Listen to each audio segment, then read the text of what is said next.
안녕하세요. 오늘 함께 살펴볼 지문은 불확실성에 대한 이야기입니다. 우리는 보통 불확실하다고 하면 뭔가 부족하거나 틀린 정보라고 생각하기 쉬운데요. 과연 그럴까요? 이 글은 불확실성의 중요성이 절대적인 게 아니라 우리가 그 정보를 어디에 쓰려는지에 따라 달라진다고 말하고 있어요. 함께 그 의미를 파헤쳐 봅시다. 지문 전체의 구조를 먼저 잡아볼게요. 첫 문장에서 불확실성의 중요성은 상대적이다라는 핵심 주장을 던집니다. 그리고 지구와 태양 사이의 거리라는 구체적인 예시를 들어 설명하죠. 이 예시를 바탕으로 정밀함은 목적에 따라 결정된다고 주장을 다시 한번 확인하고 마지막으로 해 뜨는 시각을 아는 것과 위성을 쏘는 것, 이 두 가지 상황을 대조하면서 주장을 명확하게 마무리합니다. 이 흐름을 기억하면서 따라오세요. 자, 첫 번째 문장부터 보겠습니다. 문장이 꽤 길죠? 이럴 땐 주어와 동사, 즉 문장의 뼈대부터 찾아야 해요. 주어는 one of the things, 이 표현으로 시작하는데 여기서 진짜 주어는 things, 이 단어가 아니라 바로 one, 이 단어입니다. 따라서 동사는 복수형 are, 이 동사가 아니라 단수형 is, 이 동사가 와야 하는 거죠. 내신 어법 문제에서 정말 자주 나오는 포인트니까 꼭 기억해두세요. 그럼 그 주어 one, 이 단어가 무엇인지 설명하는 부분이 바로 is, 이 동사 뒤에 나옵니다. Is that the significance of uncertainty is relative?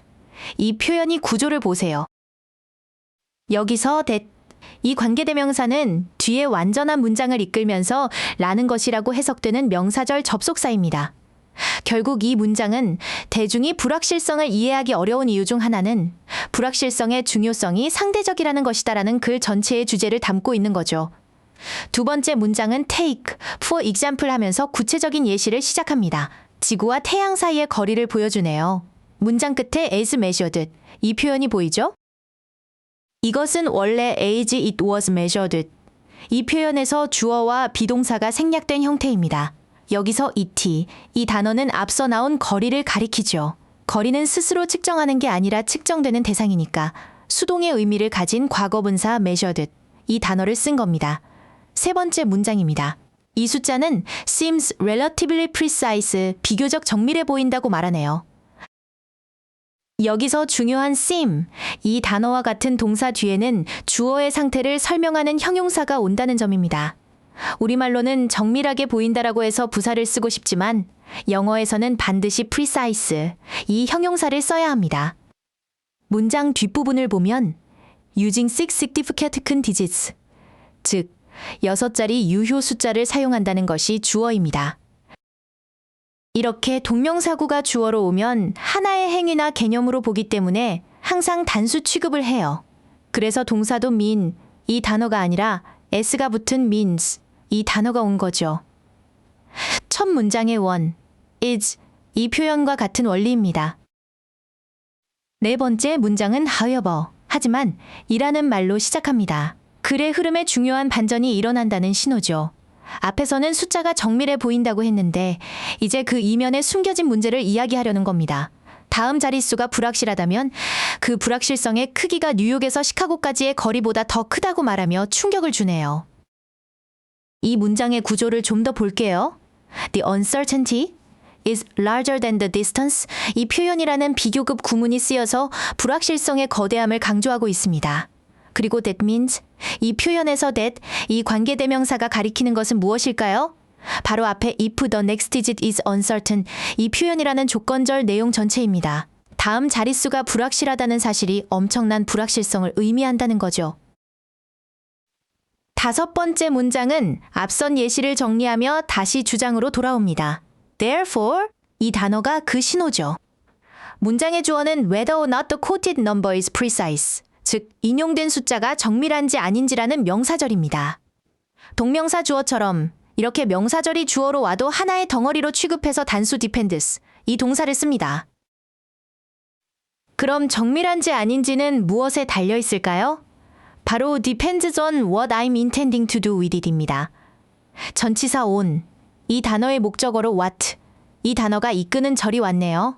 여기서 what, 이 단어는 선행사를 포함해서 하는 것이라고 해석되고 뒤에는 목적어가 빠진 불완전한 문장이 따라옵니다. 결국 내가 그것으로 무엇을 하려는지에 달려있다는 이 글의 핵심 메시지를 전달하는 부분이죠.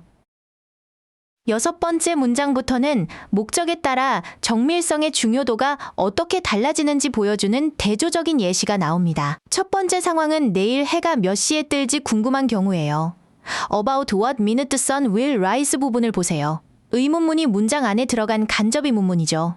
어순이 의문사, 주어, 동사 순서라는 점이 핵심입니다. Will the sun rise? 이 표현이 아니라는 걸 꼭 기억하세요.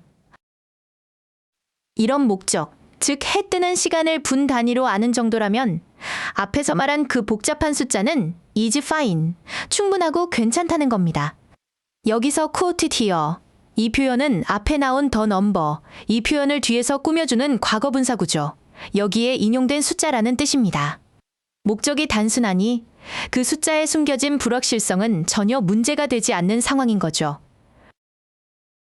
마지막 7번째 문장입니다. However, 이 단어를 통해 앞선 상황과 대조되는 두 번째 상황을 제시합니다. 이번엔 태양, 바로 위 궤도를 돌 위성을 보내고 싶다면이라는 훨씬 더 정밀함이 요구되는 상황이죠. 여기서 to send, 이 표현은 want, 이 동사의 목적어로 하는 것을 원하다는 뜻이고 to orbit, 이 표현은 하기 위해라는 목적을 나타내는 부사적 용법으로 쓰였습니다. to 부정사의 다양한 역할을 구별하며 해석해야 합니다. 위성을 보내는 것처럼 아주 정밀한 작업에서는 어떻게 될까요? 당연히 I would need to know distances more accurately. 거리를 더 정확하게 알아야만 합니다. 같은 숫자라도 일출 시간을 알 때는 충분했지만 위성을 쏠 때는 턱없이 부족한 정보가 되는 거죠. 이 대조를 통해 글의 주제가 명확해집니다. 글의 흐름을 완성하는 핵심 어휘들을 다시 짚어볼까요? relative, 즉 상대적이라는 단어가 이 글의 모든 것을 말해줍니다. 무엇이 상대적일까요? 바로 중심 소재인 uncertainty, 불확실성의 중요성이죠. 이와 반대되는 개념인 precise, 정밀함 역시 상대적이라고 했습니다. 그리고 이 상대적이라는 의미를 목적에 따라 달라진다고 구체적으로 풀어주는 표현이 바로 depends on, 이 표현이었습니다. 이 단어들의 관계만 알아도 주제가 보입니다. 오늘 지문을 통해 우리는 무엇을 배웠나요? 어떤 정보의 정밀함이나 불확실성의 중요성은 고정된 값이 아니라는 것입니다.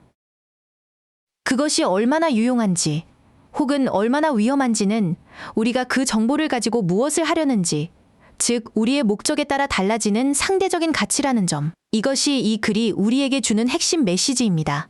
수고 많으셨습니다.